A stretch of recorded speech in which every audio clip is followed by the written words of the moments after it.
So hello guys, welcome back to my new video. এবং এখন আমি আছি হচ্ছে ধনবাড়ির জমিদার বাড়ির সেই মসজিদে।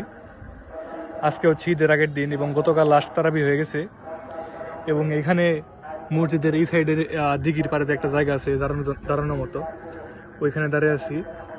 এবং আমি গতকাল আসছিলাম, আমি আজকে আবার আসলাম এবং জায়গাটা আমার এখন ঠিক একটা টাইম ক্যাপসুলের মতো ফিল হইতেছে।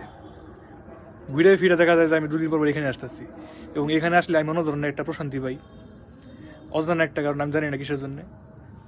তাই এখানে আসলাম। এখন হচ্ছে রাত 9:10 বাজে। আগামীকাল ঈদ।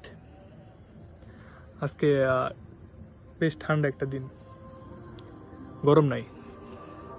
আজকে ভোরে বৃষ্টি হয়েছে, সকালে বৃষ্টি হয়েছে, ওই বৃষ্টির রাতে আর কি সব গরম একদম কমে গেছে।